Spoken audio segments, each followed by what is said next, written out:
All right, welcome back. Prime Minister Modi arrived in Jordan on a two-day visit and will meet King Abdullah II Ibn Al Hussein later in the day. Prime Minister Modi's visit to Jordan marks the 75 years of establishment of diplomatic relations between the two countries. Jordanian Prime Minister Jafar Hassan received Prime Minister Modi at the Amman airport. The visit is the first leg of the Prime Minister's four-day three-nation tour, which will also take him to Ethiopia and Oman. Later today, Prime Minister Modi will meet Jordan's king for a one-on-one discussion, to be followed by delegation-level talks. The Prime Minister and the king are expected to address an India-Jordan business event, which will be attended by leading businessmen from both countries. The Prime Minister will also interact with the Indian community in Jordan, and along with the Crown Prince, is scheduled to visit Petra, the historic city that shares ancient trade linkages with India, subject to weather conditions, of course. India and Jordan share strong economic ties, with New Delhi being the third largest trading partner of Oman. The bilateral trade between the two countries is valued at $2.8 billion. Jordan is also a leading supplier of fertilizers to India, particularly phosphates and potash. It is home to a vibrant Indian diaspora of over 17,000 people employed across sectors such as textiles, construction and manufacturing. We'll talk about this with our guest. Joining us on the program is Ambassador Bhaswati Mukherjee, former diplomat, Major General Sudhakur Ji, senior geopolitical and strategic defense expert, also with us on the program. Dr. Sharad Kohli, senior economist, joins us on the show as well. And last but by no means the least, Mr. Pathikrit Pine, foreign affairs expert, with us on the program as well. Ambassador Mukherjee, I'll begin with you. Well, India has cemented its place not only in the hearts, not only in the minds, but also in various sectors in the region of Gulf. The Prime Minister, of course, does not take these meetings lying down. How important is the relationship between India and Jordan? The diaspora, of course, is not that much, but the trade, which is approximately around $3 billion, tells you a different story. Thank you, Vineet. It's a very historic, time-tested relationship, and one must not forget that Jordan, like Egypt, plays an extremely important role in the region, and in particular with regard to the entire issue of Israel versus a Palestinian state, Gaza Strip, a kind of reconciliation eventually between Israel and the Arabs, the IMF that we wanted. These issues are crucial for India, and they are also extremely important for Jordan. And Jordan plays a crucial role, almost like a mediator between Arab states, Israel, Palestinians and the Americans. As far as our role is concerned, the Jordanians and Indians have a time-tested historical relationship. As I said, the diaspora is not large, but the trade figures are amazing. I'm sure Dr. Sharad Kohli will have more to say on that. But the trade has been increasing. Jordan is also a very beautiful country. I visited it. You're talking about Petra. Petra is absolutely amazing. I do hope that the weather permits. It has a very large number of Indian tourists, and similarly a lot of Jordanians love coming to India, and one of the things they love doing is to come to Mumbai in the monsoon and watch the rain. They just love watching the rains in India. This is a relationship which has never had any hassles, any burdens.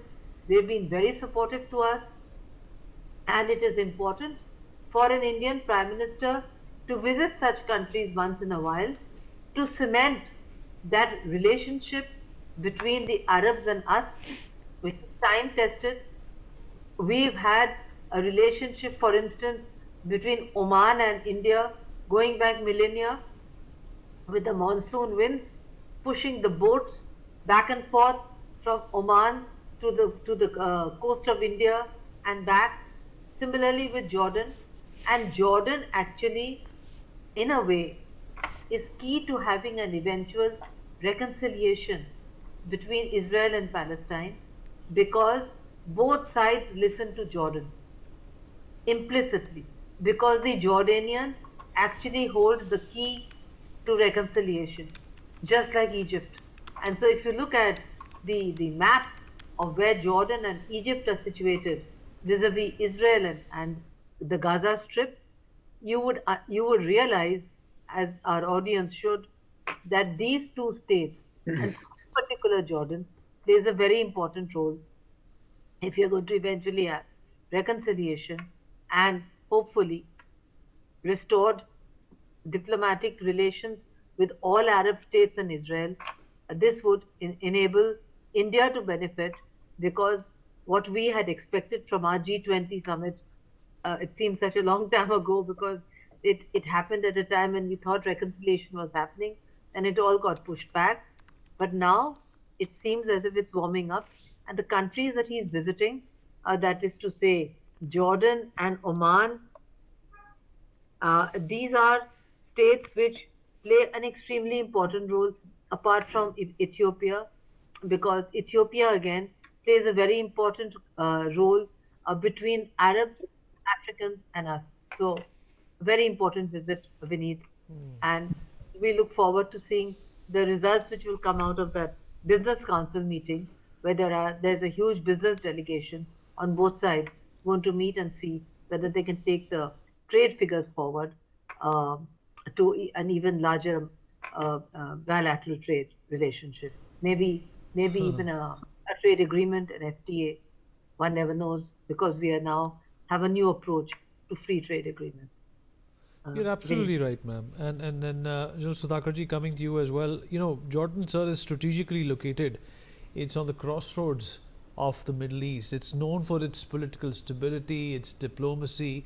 It's also been a major refugee host. Jordan has paved the way for a number of Gulf countries to look at the humanitarian angle as well. Refugees from Palestine, Syria, and Iraq have all gone to Jordan, showing the way and opening the door for a number of Gulf countries, predominantly those that refuse to entertain refugees from countries like Palestine. Vinit, good evening. Am I audible? Yes, sir, you are. Vinit, good evening, and thank you for getting me for your show, and compliments to very distinguished and esteemed co-panelists. Very important point you have actually raised. Long back, when Henry Kissinger was alive, he made a very important statement that no conflict in Middle East can actually get triggered without Syria, and no peace can ever be ushered in Middle East without Egypt. But now, since you are taking a discussion on the subject, I'm actually encouraged to make a statement that no responsible, mature, diplomatic mission, reconciliation and peace can ever be ushered into Middle East without Jordan. Jordan is not only strategically important, it's geostrategically located. You have made a point in your preamble, but allow me to say that in a large extent, it is a kind of a gateway to West Asia. And also it is so positioned that the most volatile region in Middle East, if at all it has to be contained, countered and contested effectively towards a just and lasting peace, then Jordan is the place where it is to be done. But how is it relevant to India? It is relevant to India because, in my opinion, India has started shaping the world environment, the global environment, preparing itself to become a global power by 2047. Its arc of responsibility or arc of influence doesn't finish at Persian Gulf and the Red Sea. It is, in my opinion, time has come. We need to start articulating that it has gone beyond that to Mediterranean as far as the West is concerned. Like the way we had looked, East policy has gone on to upgraded status of Act East policy. Similarly, we had nothing to start with for the West Asia. Now we started with Look West, and from Look West, I think the action is taking place gradually in an incremental manner to convert the same status to Act West policy. That being what has been covered by the ambassador, ma'am, beautifully. Also, the centrality of our engagement with Jordan, because now you are raising the issue of Jordan, gravitates around three important paradigms. One is trade, second, also to an extent, is energy, and third is the security. To large an extent, trade as of now, the bilateral trade from 23 to 24 is about just about 2.875 billion between two countries, and India is the fourth largest trading partner of this country. But most important thing is that globally speaking, there is certain issues, some objective to be achieved at the global level, some objective to be achieved at the regional level, and some objective to actually push our national agenda, national interest ahead to achieve our national objective by 2047 and beyond. What is it at global level that one is looking for? The 20-point peace proposal made by Donald Trump will not see the light of the day, except for the initial achievements of exchange of you call hostages and the prisoners. Thereafter, it is a tall order. Hamas are unlikely to surrender the weapon. To make Hamas surrender the weapon, I think Jordan will play a very, very important role. Until that takes place, this 20-point proposal will fall flat. Number two, global thing, IMEC, which ma'am very nicely covered, Ambassador ma'am. IMEC is a global agenda basically to counter the BRI projects of China effectively. And IMEC cannot take place until unless we have some responsible and mature country like Jordan. And third and most important point, if you allow me, is that we have started investing money in a large manner, whether it is Israel or we are looking out for avenues to invest money in a productive manner, engage with the countries for people-to-people connections and the development. And that's why I think this window of opportunity must be taken forward in a very productive and positive manner so that it adds on, makes value addition and contributions to achievement of our national objective as well. Back to you, please. Dr. Kohli, coming back to you as well, let's also talk about the economic contributions that both these countries can leverage. Of course, Jordan has limited resources. You know, its economy is predominantly based on technology. It's also considered to be the Silicon Valley of the Middle East. And it is also a hub for startups in the region. Now that is a premise to me which definitely adds a lot of value for India and vice versa. Dr. Kohli. Good evening, Vineet, to you, my fellow panelists and NewsX viewers. Indeed, Jordan is a very tiny country. You know, apart from Petra, you know, which Ambassador Mukherjee has also been, I've had the privilege of being there as well. Well, a peculiar thing about Jordan is it's supposed to be one of the lowest point in Earth. I mean, from the sea level, it goes down to 430 meters. It's one of the lowest, and there's a lot of scarcity of water. You know, which is why they come and see the rain in Mumbai when Ambassador Mukherjee spoke about, because they love rains and they are in abundance during monsoons in Mumbai, so they love coming there. So small, population of Indians working there, expats, as far as they are about 17 to 20,000. You know, the population size of Jordan is probably 1/3 of a little bit more of Delhi. You know, about 1.2 crore odd people. Delhi has 3 crore people, I'm told, although the census is now due. But we never bothered to count. But every time you step on the road, you know that they must have definitely grown. But Jordan is almost 1/3 of the population of Delhi. A very tiny country, about $55 to $60 billion of GDP. Now, if you look at the bilateral trade, because the focus of Prime Minister Modi's visit will be trade, cultural, and defense ties. Well, Jordan is a very, very ancient civilization. I mean, in 1950, I think, is the first time when India established Indo-Jordanian diplomatic relations. So this also marks 75 years of, if Ambassador Mukherjee, correct me if I'm wrong, but I remember 1950 was the time. I was not there, but I remember that marked the time when we studied diplomatic relations. So 75 long relations. But I mean, see, what is important here is that as far as imports are concerned, well, fertilizers is something which is, although we get salt, minerals, other things also, but now fertilizers has suddenly become a very important amongst the list of items that we import from Jordan, especially after China in the recent past squeezed some of the exports to India. So wherever we are getting fertilizers, we're predominantly agriculture, so it matters a lot. As you rightly mentioned, Jordanian is trying to establish itself as a startup hub, as an innovation hub for technology and other things. And the geography of Jordan is beautiful. You have mountains, you've got other places. I mean, it's so varying when you go in Jordan. You find suddenly after a few kilometers, the whole topography changes, the whole geography changes. It's a very, very varying varied country as in terms of geography. But the importance of prime ministers' visit to these countries, Oman, Ethiopia, I think US is responsible for bringing the world together.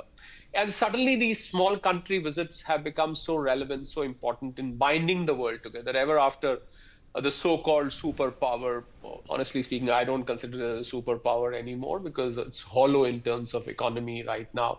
If you ask me as an economist, I would not put it in the superpower category. You don't just become superpower because you're a $30 trillion economy. No, because your intrinsic strength is that you're under loan of $38 trillion.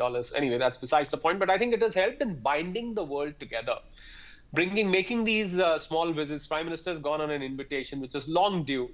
And he took out time. He's traveling to these three countries. Of course, besides trade and cultural relationship, defense is a very important aspect, which Prime Minister Modi carries on his mind every time. We see that we're heading towards 50,000 crores of defense exports in the times to come. So that makes it very relevant. Then cross-border investments both ways, from India to Jordan and from Jordan to India. I mean, any country where Prime Minister goes now has a lot to take from India.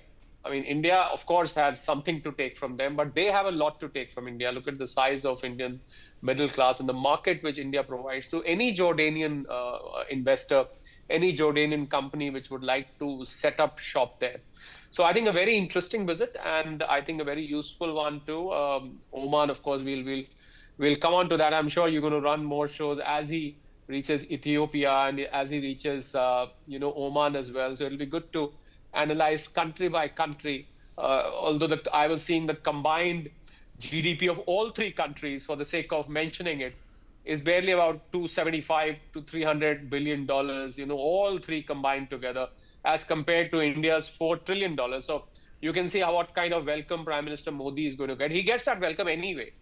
Besides carrying the prowess of India, the strength of India, the economic powerhouse that India is becoming, and the size of India. It's, a state guest like Prime Minister Modi in any country is no ordinary guest now. I mean, he carries with him a lot of power vis-a-vis economics, vis-a-vis culture, vis-a-vis the size of the country, and his own persona. Why forget his own persona?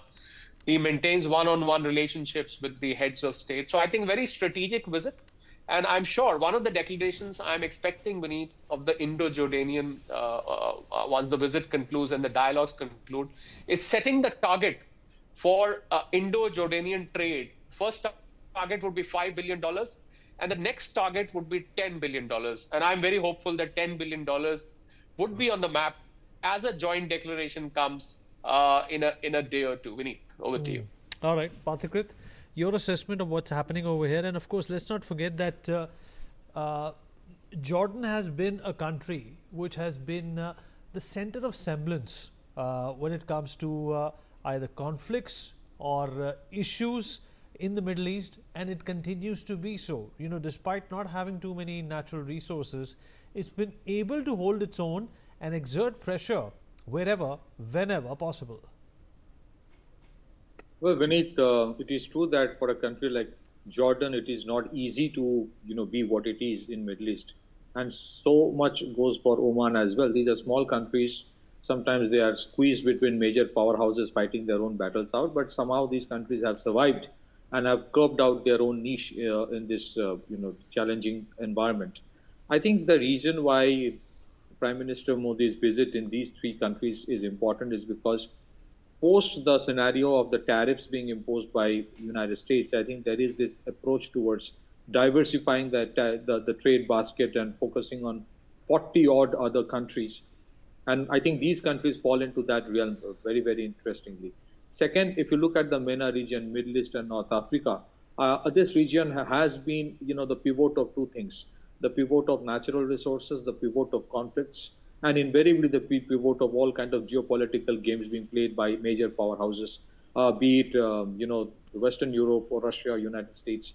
And in that kind of a scenario where they have always been used by somebody or the other, they have always had to tail along somebody. I think many of the times these countries actually want to unshackle themselves and find their own path. In many ways, India's role of a Pied Piper in terms of pushing the narrative for global South has a lot of resonance with what these countries look for. And one of the example of that is you can find in 2024, Ethiopia became a member of BRICS.